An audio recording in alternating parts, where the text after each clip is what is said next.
Hi there, I am Adem Kiavas here from uh, Turkey, Ordu, a small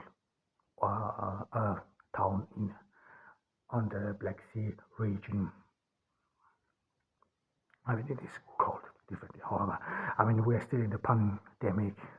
I hope that you all are doing fine. This is the second year of the pandemic, and we, of course, you will feel some fatigue, experience some fatigue, but we will one day we will overcome this and then leave it behind, and this will probably be an anecdote or a small anecdote in history. However, I mean, we will continue with our hate. I mean, the last time we came closer to hate, we talked about purpose and goal, and we talked about the fact that a goal has always something of a value, something you want to have, something you want to possess. I mean, this is we talked about a millionaire's mindset, that you want to become a millionaire. This is some sort of your goal, and this goal has, of course, a value in a society of us where is every where you especially if you want to prove that you are a manly, that you have to have success, that you have to afford expensive cars, expensive clothes, expensive homes, that you have to live there. This is some sort of millionaire life.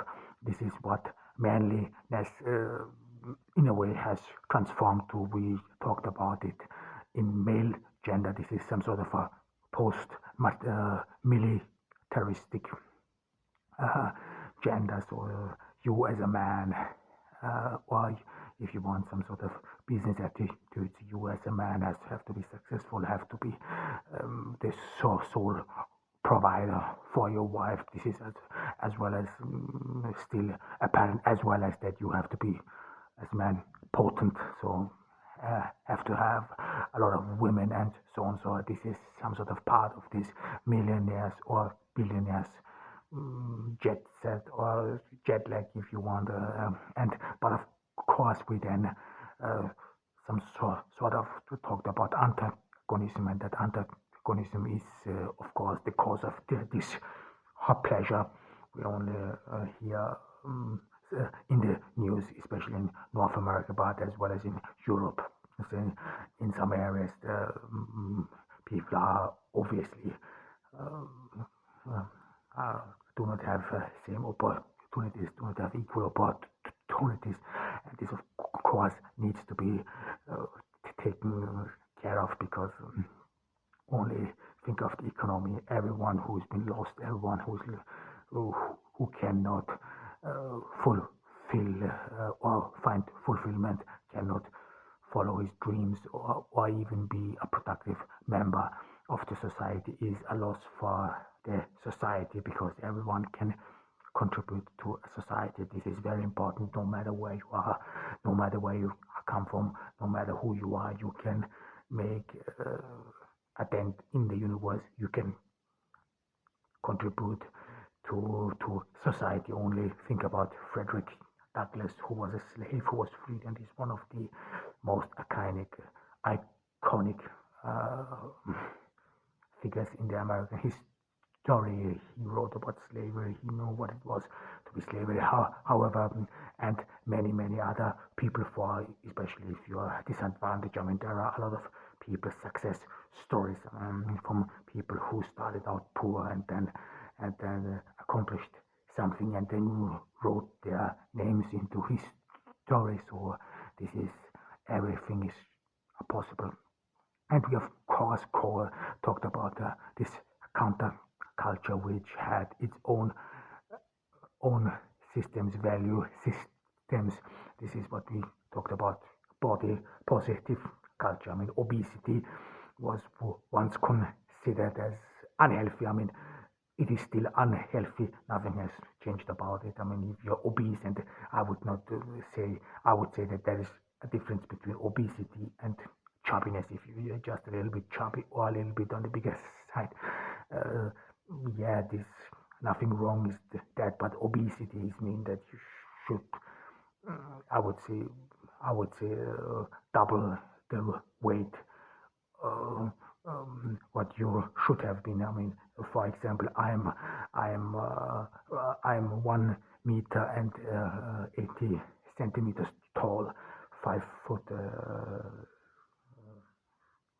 10, 11, I don't know in English, but 180 centimeters I'm tall, and there you have a special ratio how much weight you should have in order to be ideal in that sense. And I think it is about 80 or 90 kilograms which I should have, which is ideal for me, and everything what goes beyond is actually already unhealthy, and I would call everyone obese who has, for example, double the weight he should have. Especially, I mean, in my in my case, this would be if I would have 160 kilograms of body weight. This would be obese, or I would consider this as obese. This is not looking very beautiful, whatever, but nevertheless, I mean, don't get me wrong. I'm a little bit chubby, so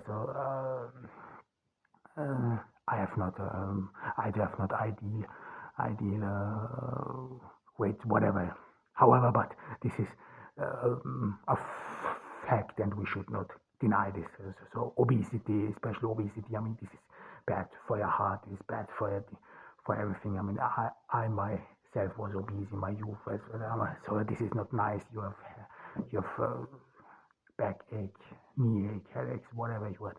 So it is not healthy. However, it has created a counter culture. This is what you see in social media, whatever, and everywhere where you see that are way more body positive, or people are way more body positive, where having curves is being considered more valuable. And of course, we will talk about briefly here about this this this transformation transformation of value. We will talk about this in desire. I think this belongs to desire, and this is indeed very interesting. But however, this some sort of inversion of values. You can see this in this body positive, and this works. I mean, if we said that on social media and so on, I mean, you see all those perfect bodies, you see all those women exposing their selves. I mean, in a way, most of them have perfect bodies, are attractive. However, and then you see those body positive models who are a little bit chubby, some of them obese, however, but the way they are portrayed is not that they are primarily on the that this goes primarily on the body, but how these body positive women present themselves is firstly that it is considered this is the average woman. This is of course true in a way, because the average woman is I would not say obese, but it is some sort of a little bit chubby, has a little bit some fats on her hips. I mean, truth be told, if you're a woman and if you have broad hips, this is actually indeed this is considered as attractive. Broad hips, because this is not something negative. However, but in this body positive counter culture, you see that this is rather about interior motives. This is rather about normal people. This is how it presents themselves. This is the average girl, and this is not about. And in contrast, there are all these models, all those thin women. They are rather considered, or in a way portrayed as superficial, as shallow, whereas this woman, this average woman, this is how it presents itself. Is down to earth, is not ashamed of who she is. So here she is some sort of, you want to say, has a good heart, has a good character. This is how it is all presented. This doesn't mean because someone is chubby, because someone is obese, that he would be nice or whatever. What I beg to differ. There is indeed some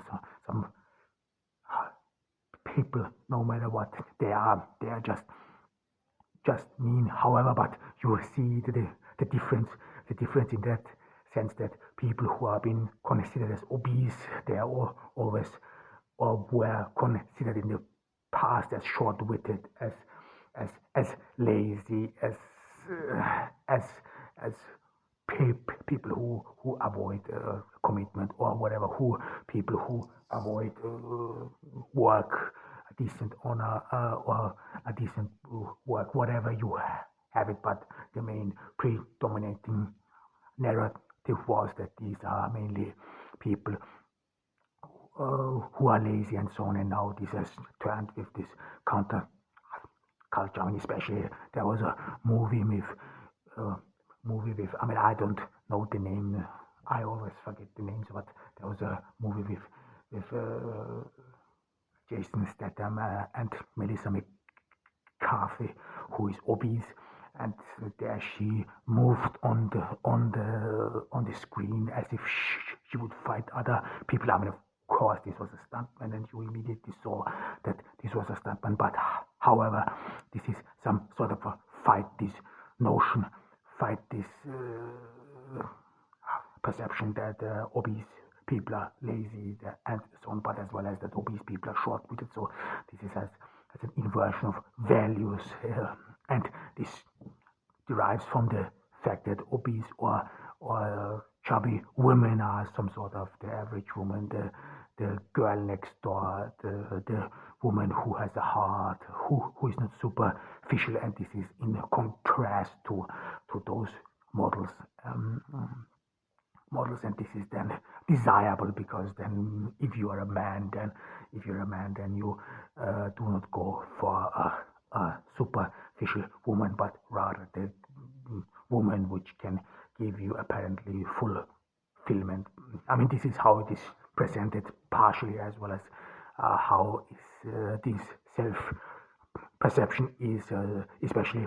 I mean, these two groups are very politicized. I mean, this is something you see in recent years, especially with the expression of body shaming. So it has been considered as means, and only people from a certain with a certain political affiliation would approve women who would be attractive, thin, even anorexic, and this political affiliation is always attributed with shallowness, with people who are superficial, and so on and so on. And then there, in contrast, the other political group always likes to portray itself in a way as close to people, down to earth, more about. One is more interested about character, about interior values. So this is about, deeper meaning, values, and even love. So this is how this all separates itself from each other. However, what we want to talk about here is this is especially hate. I mean, this is what we talked about is antagonism and what leads to hate. And we talked about a goal, a purpose, and that of course goals are created to be achieved. This is the main idea of a goal. Sooner or later, you want to accomplish that goal, but with a purpose, you already engage in accomplishing this goal. Purpose, we said, is about your habits. I mean, think about being. There are a lot of millionaires or billionaires, mentors out there who say to you, you should strive for this goal, for that goal, whatever you have it.